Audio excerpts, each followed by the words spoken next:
All right, so we're diving deep today into something you sent my way. Yeah. It's a really interesting piece called Comme, fait l'obscurité. Okay. And I know I probably butchered the pronunciation there a little Yeah, bit. you got it. You got it. But That's French for how much the darkness hurts. yeah, exactly. And I think even just that title, Right. it's like, whoa, Yeah. we're not messing around here. No kidding. This is getting deep. And we only have these excerpts, right? Like we don't have the full context. Right, just these little glimpses. But even from these few lines, it's like, wow, the imagery and the emotion that's packed in here is intense. Absolutely. And it really got me thinking about, how we experience darkness and how it affects us. Yeah. I mean, have you ever really thought about darkness in this way?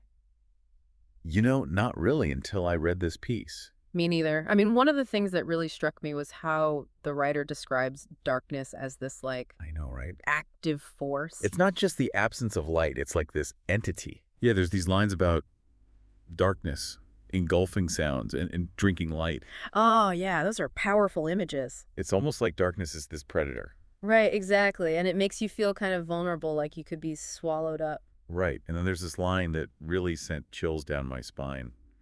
Darkness deforms faces. Oh, yeah, that one's creepy. It makes you think about like when you're in the dark and you can't see clearly how your mind starts to fill in the gaps. Oh, totally. Like you imagine all sorts of scary things lurking in the shadows. Yeah, and our ancestors, they didn't have all the lights we have now, right? No, they were sitting around fires at night with darkness all around them. So it makes sense that they would be even more sensitive to those like shapes and movements in the dark. Absolutely. Darkness plays with our perception, and it's probably hardwired into us. And there's actually some science behind that too, right? There is, yeah. Sensory deprivation studies have shown that when one sense is diminished, like sight in the dark, the other senses become heightened. So like your hearing and sense of smell become more acute. Exactly. It's like your brain is trying to compensate. That's fascinating. It is, yeah, and it explains why things can seem so much more intense in the dark. Yeah, it's like all your senses are on high alert. Exactly. And it's not just our imaginations running wild either. There's a real physiological basis for it. So we're not just being scaredy cats. Nope. It's our biology.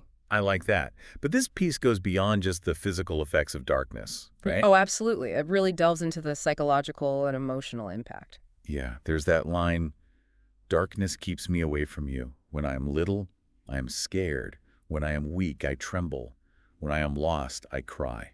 Man, that just hits you right in the feel. It does. It's like suddenly we're not just thinking about darkness objectively, but we're feeling the speaker's emotional response to it. Yeah, it's that shift from describing darkness to experiencing it subjectively. And the emotions it evokes are so raw and universal. Totally. Fear, vulnerability, loneliness. Those are things we all experience in some form or another. Whether it's literal darkness or, like you said, some other challenge we're facing. Exactly. It could be anything that makes us feel lost or alone. It's that feeling of needing someone to help you find your way again. And that's what's so interesting about this piece. It doesn't just dwell on the darkness, it offers a way out. Right, there's that powerful plea for connection. Reach out your right arm. Give me also your left hand. Isn't it better to be two? It's like a lifeline, right? It is. It's like reaching out from the darkness and saying, I need you. And what's really powerful is that the solution to the darkness isn't light, it's connection. Yeah, it's not about turning on a lamp.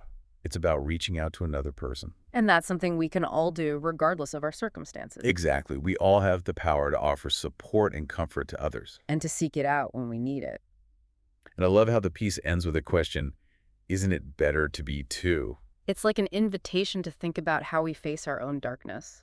Do we do it alone or do we reach out for help? It's a powerful choice. So we've gone on quite a journey here, from these incredible descriptions of darkness to the emotional impact and then this call for connection. It's amazing how much this short piece makes you think and feel. It really is, and it shows how even just a few words can have a profound impact. Absolutely. And it leaves us with this question.